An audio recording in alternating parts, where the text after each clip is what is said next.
नमस्कार, स्वागत आहे तुमचं आपल्या मराठी चॅनलवर। बिग बॉस 19 सध्या भरपूर हवा करताना आपल्याला दिसतंय। म्हणजे पहिलं वाटलं होतं की एवढी टीआरपी मिळणार नाही, परंतु सध्या ज्या गोष्टी घडतायत त्यामुळे नक्कीच असं वाटतंय की हे सीझन बूम करणार। आता मुद्द्याकडे वळूया। स्वागत आहे तुमचं, सबस्क्राइब करायला विसरू नका। सरळ सुरू करूया। आज म्हणजे जे आठवड्यात घडलं, आज सलमान खान येत असतो आणि सलमान खान सर्वांची गोष्ट समोर आणण्याचा प्रयत्न करतो असं म्हणूया। तर काय काय गोष्टी घडल्या म्हणजे शनिवारी संपूर्ण आठवड्याचं ते बघूया। तर सुरुवातीला जर आपण बघितलं तर जी सुरुवात झाली ती अमाल मलिक याच्यापासून झाली, कारण भाऊंनी भरपूर शिव्या दिल्या होत्या। अशा शिव्या दिल्या होत्या ज्या की टीव्हीवर सुद्धा दाखवण्यात येऊ शकत नाही, अशा शिव्या दिलेल्या होत्या भरपूर। म्हणजे त्याच्याकडून अपेक्षाच नव्हती अशा गोष्टी केल्या त्या भाऊने। म्हणजे आपण जर बघितलं तर भरपूर मोठा तो प्रोड्युसर आहे, म्हणजे म्युझिक डायरेक्टर आहे, भरपूर गाणी त्याची आहेत आणि त्याच्याकडून ही अपेक्षा नव्हती, ती सलमानला सुद्धा नव्हती, ती त्याच्या बोलण्यावरून दिसलं। तर सलमानने सर्वात प्रथम त्याला झोपण्यावरून झापलं चांगल्या प्रकारे, कारण तो आठवडाभर फक्त झोपेलच दिसतोय। आणि त्यानंतर ज्याने त्या शिव्या दिल्या होत्या भाऊने त्याबद्दल थोडीशी चर्चा झाली। पुढचा भाग जर आपण बघत झाला तर नेहल तानियाचा वाद। नेहल ही एक अशी मुलगी आहे जी काड्या लावण्यात अत्यंत उत्तम आहे असं सध्या तरी दिसतंय। जसं की आपण मराठी बिग बॉस सीझन 5 मध्ये जर आपण बघायचं झालं तर जे म्हणतो ना आपण एकदम कडक मध्ये जे मध्ये कुटाने करताना दिसतंय, किंवा जान्हवी म्हणू शकतो आपण, सरळ मध्ये करत होती ती, नंतर तिनं भाग बदलला, तो पण एक सत्य आहे। तर ते त्या प्रकारचं दिसतंय। परंतु नेहलने जे तान्याला म्हटलं होतं की तुझ्या तोंडातून वास येतोय, असं डायरेक्टली सर्व गोष्टी ज्या झाल्या जे की कोणालाच येत नव्हता, अशा गोष्टी वादावादी वाढली, तर तो एक भाग, त्याच्यावर भरपूर गोष्टी झाल्या।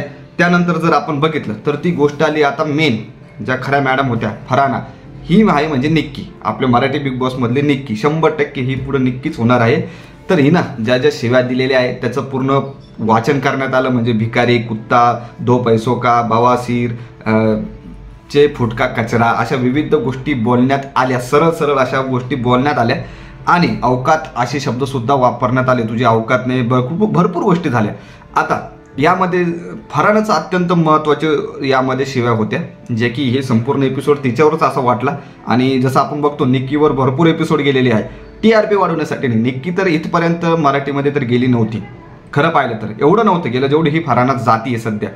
तर आपण जर बघितलं तर फराना ही जे बोलत होती, शिव्या देत होते, जेव्हा सलमान खान हे गोष्टी बोलत होता, मॅडम तेव्हा सुद्धा हसत होत्या, एवढं बेकार। आता यामध्ये जे प्रकरण अतिशय महत्त्वाचं घडलं होतं की ज्याच्यावरून तो वाद सुरू झाला, ते होतं एक टास्क होता, एक खेळ होता। त्याच्यामध्ये जर आपण बघितलं तर अभिषेक आहे, त्याला भरपूर जे आहेत बाकीचे स्पर्धक ते निगेटिव्ह दिसत आहे सध्या त्याच्याविषयी तरी। तर गोष्ट अशी झाली की त्याने फरानाला उचललं, एका टास्कमध्ये फक्त उचललं होतं। तर मॅडमने पहिलं तिथं तर हसलं, परंतु त्यानंतर तिला वाटलं हेच तर महत्त्वाचं आहे, इथं तरी आपल्याला टीआरपी मिळेल, इथं तर आपल्याला भाव मिळेल, आणि सोबतीला टाचपिन लावायला, काडी लावायला तर नेहल तर आहेच। तर ह्या दोघींनी हे जे प्रकरण वाढवलं त्याच्यात थोडंही तथ्य नव्हतं, थोडंही म्हणजे 100% सांगू शकतो शिक्कामोर्तब त्याने चुकून ते केलेले। आणि स्पर्धा आहे, एक प्रकारे टास्क आहे, त्याच्यामध्ये खेळताना ती गोष्ट घडली।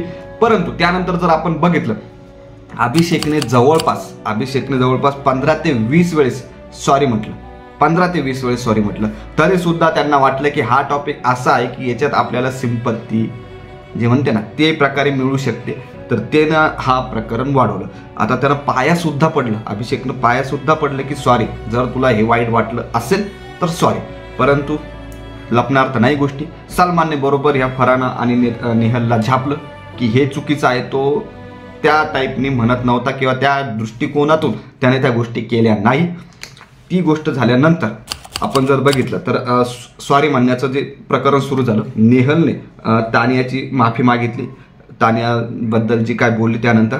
आता या एपिसोडमध्ये नक्कीच आपल्याला दिसेल की फराना काय गोष्टी करते, अभिषेक आणि फरानाचं काय टॉपिक होतं ते बघणं अत्यंत महत्त्वाचं ठरण बिग बॉसच्या स्पर्धकांमध्ये ज्या गोष्टी घडत आहेत त्यांच्यासाठी, फॅनमध्ये। आता वळूया शेवटच्या भागाकडे। शेवटचा भाग असा होता की कुनिकाजीबद्दल सुद्धा फराना मॅडम भरपूर काही बोलल्या होत्या। तुम्हाला आठवत असेल जान्हवीने मराठी बिग बॉस खरंच लवकर यावं, अतिशय चांगलं मागचं सीझन होतं, ते संपूर्ण अतिशय आवडलं तुम्हाला।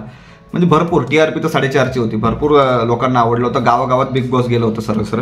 तर सांगायचं हे होतं की जान्हवीने पॅडी दादाला आणि वर्षा उसगावकर ताईंना भरपूर काही गोष्टी बोलल्या होत्या। पॅडी दादाचं मला आठवत आहे, पॅडी दादाला ते म्हटले होते फ्लॉप ॲक्टर टाईपच एक प्रकारे. तुम्हाला जे अवॉर्ड वर्षाताईला पण म्हटलं होतं की अवॉर्ड जे दिले ते चुकीचे दिलेले, त्यांनी परत घेतले पाहिजे, इथपर्यंत बोलण्यात आलेलं होतं.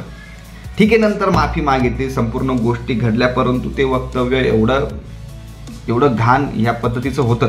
कारण एवढे जुने कलाकार आहेत ते. पॅडी दादांनी कितीतरी चित्रपट केलेले, कितीतरी जुने आहे. वर्षाताई तर हिंदी, बॉलिवूड म्हणा किंवा मराठी म्हणा, संपूर्ण क्षेत्रात काम केलेलं आहे अतिशय चांगलं. आणि त्यांच्याविषयी असं बोलणं हे नक्कीच चुकीचं होतं. त्यानंतर जान्हवीनं संपूर्ण गोष्ट सावरली सुद्धा, नंतर पॉझिटिव्ह दिसली सुद्धा.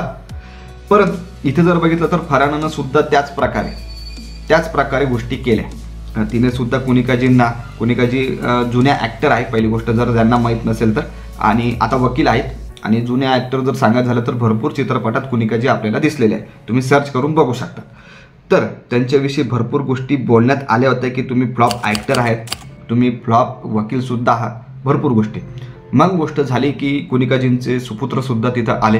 त्यांनीसुद्धा संपूर्ण गोष्टी सांगितल्या. एक कथा पण सांगितली, भरपूर मोठी आहे, ती काही एक्सप्लेन करायची गरज नाही. परंतु तिथं जर बघितलं तर भरपूर गोष्टी इमोशनल झाल्या होत्या. कुनिकाजी रडले, सुपुत्रसुद्धा रडले, त्यानंतर सलमान खानला पण रडू आले एक प्रकारे, नक्कीच दिसलं ते सुद्धा. तर ह्या गोष्टी तिथे घडल्या. तर नक्कीच हे जे कृत्य घडलंय संपूर्ण याच्यात, हे फक्त एक टार्गेट होतं फरहाना आणि नेहल यांच्याविषयी हा महत्त्वाची गोष्ट होती. तर यामध्ये आपण जर बघितलं शेवटच्या पार्टमध्ये, तर महत्त्वाचा जो मुद्दा होता की जो शिव्याचा, मी मागच्या वेळेस पण सांगितलं होतं की अमाल मलिक याच्यावरून ही अपेक्षा नव्हती याच्याकडून, खरं पाहिलं तर, की अमाल मलिक हा शिव्या देतोय, ही गोष्ट कोणालाच पचत नव्हती. आणि एवढ्या घाण पद्धतीच्या शिव्या देण्यात आलेल्या होत्या, एवढ्या घाण. आणि तो विशेष म्हणजे अभिषेक जेवत करत असताना आपण तरी एखादी गोष्ट बोलत असं, ठीक आहे तू जेवण करून घे, संस्कृती काय सांगते की ठीक आहे तू जेवण कर, नंतर आपण काय गोष्टी बोलायच्या ते बोलू, भांडू. हा एक तर त्याला बसू देत नव्हता सर्वप्रथम. दुसरी गोष्ट जर सांगायची झाली तर एवढ्या घाण शिवाय जेवण करताना तो देत होता, ही याच्याकडून अपेक्षाच नव्हती, ना सलमान खानला होती ना कोणाकडला होती. कारण याचं जे चित्र समोर दिसत होतं की अतिशय चांगला डायरेक्टर आहे, म्युझिक डायरेक्टर आहे, याचे गाणे भरपूर चांगले, एक चांगला माणूस आहे अरमान मलिक भाऊ आहे. जो बोलतोय तो नक्की त्याच्या परिवारावर दृष्टिकोनच आपण बघणार ना. तर ह्या गोष्टी घडण्यामागे खरंच त्याचं फार नुकसान झालेलं आहे. तर अशा संपूर्ण गोष्टी घडल्या अतिशय फास्ट, एकदम पाठांतरासारखं. आपण संपूर्ण आठवड्याचं तुम्हाला गोष्टी सांगितल्या, काय काय घडलं. आणि काल सलमान खानने कोणाकोणाचा क्लास घेतला ते सुद्धा सांगितलं. आता तर प्रणित विषय आपण रोज बोलणार, हिंदीमध्ये आलो म्हणजे प्रणितला बोलणार, कारण एकच तिथं आपला महाराष्ट्राचा आहे भाऊ. तर सध्या प्रणित दिसण्याचा प्रयत्न करतोय, कारण मागच्या आठवड्यात तो काही दिसला नव्हता. सलमान खानने त्याला भरपूर गोष्टी बोलल्या, यावेळेस पण टोमणे मारले की त्यानंतर तर भरपूर गोष्टी व्हायरल झाल्या प्रणित तुझ्या. तो म्हटलं मी डिलीट केलेले आहे, परंतु तो म्हटलं नाही, त्याच्यानंतर भरपूर गोष्टी व्हायरल झाल्या. परंतु ठीक आहे, आता दिसण्यास सुरुवात होईल. मला असं वाटते प्रणित आता दिसणार आपल्याला व्यवस्थितपणे, असं सध्या शक्यता आहे. बाहेर सध्या नाही जाणार प्रणित तर आहे. आणि अजून एक महत्त्वाची गोष्ट सांगायची झाली तर आता एक नवीन सदस्य येणार. आज मला तर वाटतंय आज सलमान खान इंट्रोडक्शन देणारच. जर सांगायचं झालं तर शहबाज बादशाह जो आहे, शहनाज गिल, जी सिद्धार्थच्या शो एपिसोडमध्ये पण होती, 14वं सीझन होतं वाटतं मला, ते भरपूर गाजलं होतं, सर्वात जास्त गाजलेलं हिंदीमधलं ते सीझन आहे. तर तिथं तो आपल्या शहबाज गिल बादशाह दिसू शकतो असं सध्या चर्चा आहे. अजून चेहरा समोर आलेला नाहीये, परंतु नक्कीच. आणि त्यामध्ये आपल्याला आता आज कोण बाहेर जाणार ते सुद्धा कळणार आहे. तर अवेश दरबार जाणार की बशीर अली जाणार, कोण जाणार हे नक्कीच आपल्याला काही आज संध्याकाळपर्यंत कळून जाईल. तर अशा गोष्टी घडलेल्या आहे नक्कीच. आणि अतिशय चांगलं रंगताना सध्या बिग बॉस 19 सीझन 19 दिसते.